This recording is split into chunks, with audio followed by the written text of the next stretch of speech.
Direct वो hammer लेके मेरे सर में मारने वाली थी।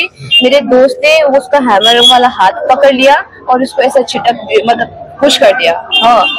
सिलगढी हाकिमपाडामा अध्ययनरत गोर्खा विद्यार्थीमाथि भएको दुर्व्यवहार र अभद्र टिप्पणी भएको आरोपमा 2 महिलालाई सोधपुछको लागि पुलिसले नियन्त्रणमा लिएका छन्। उक्त महिलाहरू लीला दत्त र रुबी दत्त हुन् भने उनीहरूमाथि दुर्व्यवहार, शारीरिक हिंसा र सम्पूर्ण समुदायलाई आपत्तिजनक लालछना लगाएको आरोपमा उजुरी दर्ता भएपछि पुलिसले उनीहरूलाई नियन्त्रणमा लिएको हो। पीडित छात्रहरूले पत्रकारहरू सामु घटनाको विवरण दिँदै पहिला पनि यस्तो घटना घटेको अनि त्यसलाई साम्य बनाएको बताए। तर हिजो पनि उक्त महिलाहरूले खिड्की ढकढकाउँदै गाली गर्दै शारीरिक हिंसाको साथ सम्पूर्ण समुदायमाथि नसलभेदी टिप्पणी गरेको बताए। घटना सार्वजनिक भए लगत्तै पहाडी क्षेत्र लगायत समतल अनि डुवर्समा तीव्र आक्रोश फैलियो। आज बिहानदेखि नै गोर्खा समुदायका सदस्यहरू र पीडित छात्रहरूका परिवारजनहरू घटनास्थलमा भेला भएका थिए। उनीहरूले आरोपीले सार्वजनिक रूपमा माफी माग्नुपर्ने माग गर्दै कड़ा कारबाही हुनुपर्ने माग गरेका छन्। अनि जानकारी प्राप्त भए अनुसार 2 महिलालाई सोधपुछ चलिरहेको छ।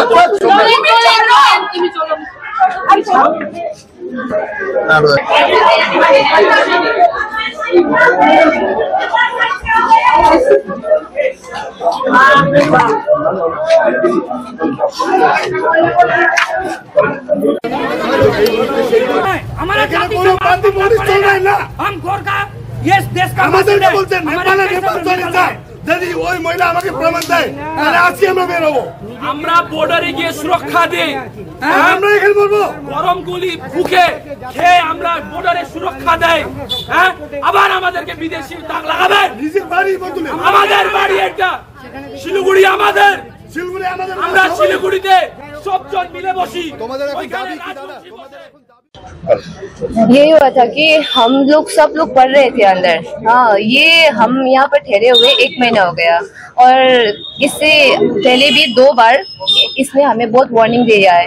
फर्स्ट टाइम जब वार्निंग दिया तो हमने वो हमारे ओनर के साथ बात करके सब कुछ सॉल्व कर दिया। ओनर ने भी तुम लोग खिड़की खोलो, कौन क्या बोलेगा हम देखेंगे ऐसा बोला। तो हमने सेकेंड टाइम जब खिड़की खोला, मतलब उसने बोला था इसलिए हमने खिड़की खोला, तो वो आंटी आके सीधा गाली दे दिया।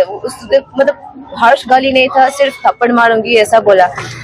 तो उस वक्त भी हमने डायरेक्ट ओनर के साथ ही सॉल्व किया सब कुछ। हाँ, तो हम बीच में नहीं आए, वो लोग अपने आप में सॉल्व कर दिया। और जब ये थर्ड टाइम, जब कल ये फिर से इंसिडेंट हुआ, उस वक्त क्या हुआ था कि हम सब लोग अंदर पढ़ाई कर रहे थे, तो अचानक से वो जो खिड़की में बहुत शोर करने लगा, कील ऐसा बहुत हैमर से मारने लगा। हाँ, बहुत। और हम बाहर से जाके आंटी आप क्या कर रहे हो ऐसा पूछा, तो हम यहाँ पर कील लगा रहे हो, तुम यहाँ पर कुछ भी मत बोलो, तुमको कुछ बात करने तो ओनर के साथ बात करो। तो मैंने डायरेक्ट कहा कि आपको क्या राइट है, कौन सा राइट है कि आप हमारे खिड़की परमानेंटली बंद कर रहे हो, परमानेंटली सील कर रहे हो। आप तो टॉप फ्लोर में रहते हो, हम ग्राउंड फ्लोर में रेंट पे पैसे दे के रहते हैं ना, तो वो तो हमारा खिड़की हुआ ना, हमारे ओनर हमें बंद करने को नहीं बोल रहा है, तो वो कौन होते हैं। तो हमने सिर्फ वही अच्छे से बोला था। डायरेक्ट वो हैमर लेके मेरे सर में मारने वाली थी। मेरे दोस्त ने उसका हैमर वाला हाथ पकड़ लिया और उसको ऐसा छिटक मतलब पुश कर दिया। हाँ, और उसके बाद उसने मतलब मेरा हाथ भी ऐसा मुड़ का मतलब की वजह जाता है, हाँ मुरझा दिया। हाँ, यहाँ पर स्वेलिंग भी हुआ रखा है। क्यों कर रहा है ऐसा, क्यों लग रहा है ऐसा? मुझे लगता है कि हम भी छोटे हैं हम लोग, है ना, और फिर से नेपाली भी है, बंगाली वगैरह तो नहीं है, इन लोगों के जात से तो बिलोंग नहीं करते हम। और मुझे लगता है कि ये लोग हमें बहुत डिस्क्रिमिनेट और हाँ इंटेंशनली डोमिनेट करना चाहते हैं। और इतना ज्यादा गाली दिया कि आप लोग, तुम लोग नेपाल से हो, तुम लोग भी नहीं, तू लोग नेपाल से हो और सब लोग नेपाल में चले जाओ, यहाँ पर बिलोंग नहीं करते, तुम्हारे वेस्ट बंगाल में रहने के लिए कोई जगह नहीं है, डिजर्व भी नहीं करते, और तुम सब लोग बेश्या हो, और तुम्हारा माता पिता भी वही काम करते हैं। और सिलगुड़ी में जितना भी नेपाली लोग है ना, वो सब लोग रंडी है ऐसा बोला है। तो डिमांड क्या है? मेरा डिमांड है कि स्ट्रिक्टली एक्शन मतलब लेना पड़ेगा, क्योंकि आगे जाके फिर से उन लोगों का और हौसला बढ़ेगा ना ऐसे करने के लिए। तो हम लोग यहाँ नेपाली सिलगुड़ी में डिस्क्रिमिनेट होने तो नहीं बैठे है ना, पढ़ाई करने है, अच्छे से पढ़ाई करके नौकरी करने है, इसके लिए तो बैठे हैं। हमने कभी भी, आप लोग भी तो इसमें आते क्या, आपने ऐसा वाला बदतमीजी तो कभी नहीं किया ना। आप लोग आते हैं जाते हैं, पर जब हम लोग आते हैं तभी इतना ज्यादा डिस्क्रिमिनेशन, इतना ज्यादा मतलब रेसिज्म होता है, हैरेसमेंट हो रहा है, वो तो टोटली रॉन्ग है ना। तो मैं चाहती हूँ कि स्ट्रिक्टली एक्शन लेना ही पड़ेगा, ताकि फ्यूचर में जाके इन लोगों को भी डर हो ना। हाँ, इन लोगों को भी डर होना चाहिए कि आगे से मतलब नेपाली लोग भी मतलब उन लोगों का भी सपोर्ट में, उन लोगों का ब्रदर्स आते हैं, उन लोगों का भी यूनिटी है। आपका नाम क्या है? দীক্ষা থাপা। Thank you. আগে ভাড়া দিয়েছিলাম, এদের সাথে কিছু ঝামেলা হয়েছে, এদের কালকে গিয়ে ওর বাড়ির মধ্যে কাঠি মেরে দিয়েছে, কালকের মধ্যে কিছু খুলতে দেবে না, এটা নিয়ে ঝামেলা হচ্ছে, গালিগালাজ করেছে, কমিউনিটি নিয়ে গালিগালাজ করলো, আমাদেরকে ইন্টিমেশন করলো। আমি থানাতে কমপ্লেন করলাম, তারপরে কাউন্সিলরকে জানিয়ে দিয়েছে, আর বাড়ির স্টেশনে একটু জানিয়ে দিয়েছে। ম্যাটার কি হবে, জাত পাত নিয়ে এটা বলা এটা অনেক খারাপ, এই কারণে আমরা সব জায়গায় ইন্টিমেশন দিয়ে দিয়েছি, আপনি এটা অ্যাকশন নিন, প্রশাসনকে জানিয়ে দিয়েছে, এটা অ্যাকশন নেওয়া। আপনার কি মনে হচ্ছে এটা খারাপ ভুল করছে, এরকম করে কমিটি নিয়ে কাউকে বলা, কিছু ঝামেলা ছিল আমাকে বলতে পারতো কি ঝামেলা আছে না, আমি গ্রাউন্ড ফ্লোরের মালিক যে আমি ভাড়া দিই, আমাকে বলতে পারতো কি প্রবলেম আছে না প্রবলেম আছে। খিড়কি খুলতে দেবে না, ওর গল্প খিড়কি খুলতে দেবে না। হ্যাঁ, আমার ট্রেনিং দুজনেই আমার ট্রেনিংটা থাকতেছে মাত্র 15 দিন ধরে। যারা নতুন এসছে, হ্যাঁ হ্যাঁ, আর যারা মারধরের অভিযোগ তারা কবে থেকে থাকে? ওই আমার ট্রেনিং কি মারধরের অভিযোগ করেছে। আমারই ট্রেনিং 15 দিন থেকে আছে, ওই আমার ট্রেনিং।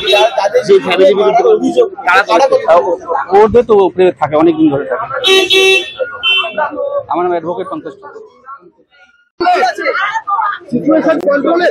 এই বিষয়টা নিয়ে অলরেডি একটা মামলা রুজু হয়েছে, আর তদন্ত করছেন একজন এসিপি পদমর্যাদার একজন অফিসার। তো এখন সিচুয়েশনটা আমরা দেখছি, এখানকার সিচুয়েশনটা কন্ট্রোলে আছে। দুটো ব্যক্তি নিয়ে ঝামেলা হয়েছিল, ব্যক্তির ব্যাপারটা আছে, তো আমরা দেখছি বিষয়টা তদন্ত না, আপাতত আমরা দেখছি, ইনভেস্টিগেশন করে কিছু তথ্য জোগাড় করে তারপরে দেখছি। আমরা একটা অভিযোগ অলরেডি জমা পড়েছে, আমরা ওই বিষয়টা নিয়ে অলরেডি মামলা রুজু করেছি শিলিগুড়ি থানায়, আর ওইটা একজন এসিপি পদমর্যাদার অফিসার তদন্ত করছেন। ঠিক আছে, একটু খালি করে দেন রাস্তাটা। আমরা কালকে বিকালে একটা আমরা ভিডিও দেখেছিলাম সোশ্যাল মিডিয়াতে, যে ভাইরাল হয়েছে। আমাদের যে জাতির বোনরা এখানে থাকতো, তার বাপত এরা কি করেছে, 2-3 জন লেডিস হাতড়া নিয়ে ওর মানে উইন্ডোকে একদম নক করেছে, আর ওর হাতে মেরেছে, আর বলছে কি নেপালি, তোরা গোর্খালি, তোরা নেপাল যা, তোরা এখানকার নয়। ভিডিওতে আছে, অন রেকর্ড আছে, সবাই দেখেছে, প্রুফ আছে। আর এখন এরা বলতেছে আমরা এরকম বলি না। হ্যাঁ, আর এদেরকে কানুনি কারবাইতে নেওয়ার জন্য আমরা পুলিশ প্রশাসনকেও ওরকম আগ্রহ করি, এদেরকে জল সে জল কানুনি কারবাই এদেরকে হোক। তারপরে আমরা শিলিগুড়িতে একদম দীর্ঘদিন থেকে সবাই মিলে ঝুলে বসতেছি। নেপালি কমিউনিটির সাথে আমাদের সাথে বাঙালি কমিউনিটি আছে, নেপালি কমিউনিটির সাথে আমাদের সাথে আদিবাসী কমিউনিটি বসা আছে, নেপালি কমিউনিটির সাথে আমাদের বিহারি কমিউনিটি বসা আছে। সবজন মিলিয়ে ঝুলে এখানে যে বসতেছি, এরকম পিস হারমোনিকে বিগাড়ের জন্য এরকম কুতত্ব এরা এরকম কাজ করতেছে। আর এরকম আগামী দিন এরকম ঘটনা না ঘটুক। আজকে হাকিমপাড়াতে ঘটেছে, কালকে এরকম ঘটনা চম্পাশাড়িতে না ঘটুক। আজকে হাকিমপাড়াতে ঘটিয়েছে এরকম ঘটনা, কালকে দিনে আগামীকাল শালবাড়িতে না ঘটুক।